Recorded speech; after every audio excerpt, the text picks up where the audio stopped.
Today I want to talk about a stupid mistake I made, Judas Priest's new remix of their debut album, and this massive super deluxe box set from Chick Corea.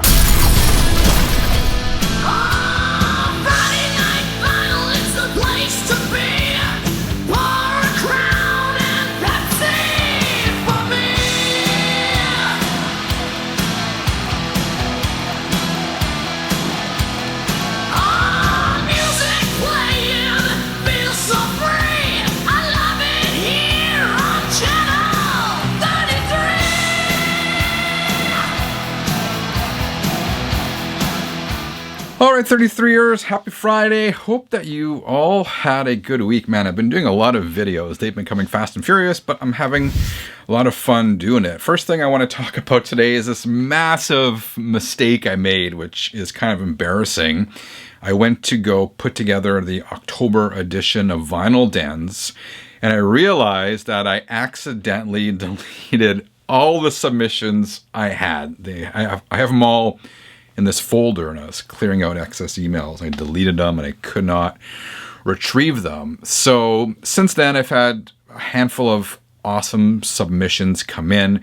But if you've submitted a Vinyl Den recently and I haven't showed it, there's a good chance that your submission got deleted. So please send those over. I apologize. As I said, it's a stupid mistake, but it's not nearly as stupid as the mistake that Dave Grohl made.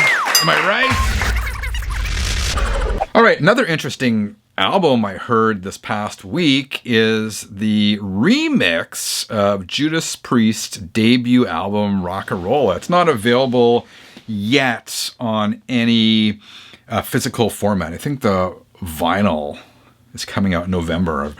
But I gotta say, this was a surprise, and they did a really good job of this remix. Of course, Rocka, Rolla does not have the classic Priest sound. They were still not struggling, but they're still working on finding their identity. It's kind of like 70s heavy rock, maybe, but there are definitely a few gems on that album. I love the title track. I love One for the Road, and I love Never Satisfied. In terms of the remix, this was done by a longtime Priest producer, Tom Allum.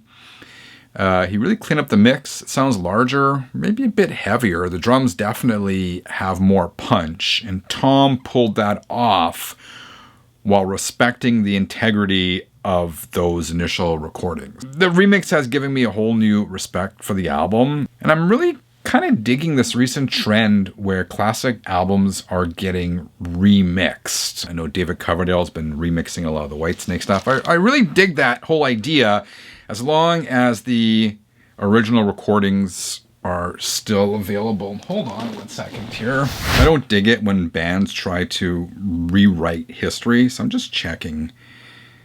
Is the original version of Rocka, Rolla by Judas Priest still available on the streaming services? Let's look here. It looks like maybe only the 2024 remix is available now, which is kind of sad. I hope they're not erasing history and trying to kill that initial mix, because that would suck. And I guess that's one reason why, one of the benefits of having physical copies of your favorite albums, because if you own an original copy of Rocka, Rolla, it's yours forever.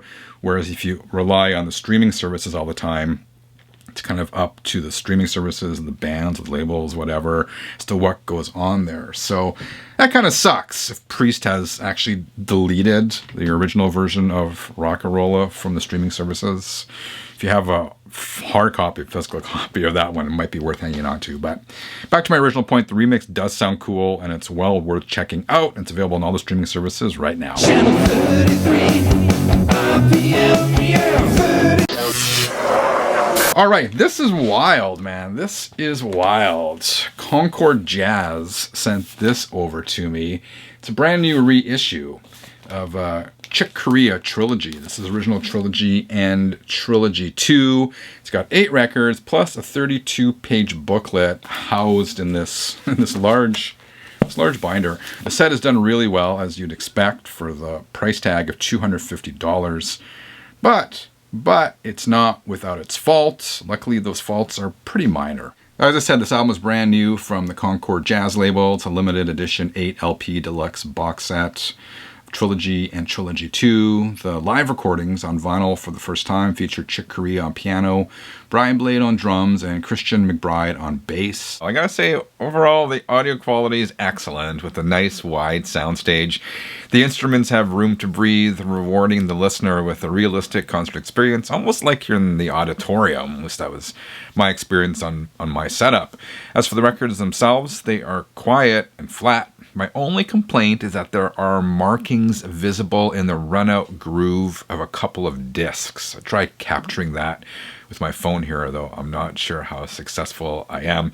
I gotta stress that those defects don't result in any audible issues, but I'm a nitpicky kind of guy, so I did want to point that out. Overall, a really cool set. Chick Corea, Trology, and Trology 2. All right, let's open the mail. I got a few records here sent to me by a PR guy. Initially, he approached me about sending me a Keb Mo album, and I do like Keb Mo because they're promoting the song "Put a Woman in Charge." But it's been tied in with the U.S. presidential election, and I don't want to do anything political on this channel. So he sent me a few interesting records, all new ones. The first one, Live on Mountain Stage. This is released in April. And Mountain Stage, if you're not aware, is a weekly 2-hour show produced by West Virginia Public Broadcasting that airs on NPR stations across the U.S. It features live performances by artists from a variety of genres, folk, blues, country, and indie rock. It's been around since 1983, and this album features recordings from that particular show. It's done well. Nice, thick, heavy cardstock. You don't see that too often. Yeah, it's done well. Inside, yeah, we've got an insert with credits and liner notes. It comes on colored vinyl, and it is 2 LP set. Okay, what else did they send over? That last record sounded good. This one is Emily Barker, Fragile as Humans. This is an artist I was not familiar with. Here's an images of Emily. So Black Wax, my favorite. Emily's an Australian singer-songwriter living in the UK now, I believe. It's folky, indie, bordering on country at time. And she's super prolific. This was her 6th solo album since 2006. She's also put, where did I put it? Here it is, I'm losing my mind. She's also put out a bunch of other albums with bands and musicians. It's not my genre per se, but my wife really did dig this album. It was well done. And finally, this one's right out of left field. It showed up in conjunction with these other albums. It's called Now That's What I Call Fantastic Cat. And this band is called Fantastic Cat. It's as odd as you would expect it to be for a band called Fantastic Cat. It's poppy, alt, indie rock, drenched in satiric humor. It's a fun listen, man. Here's the inside. And these are albums I never would have heard or been familiar with had they not landed in my inbox.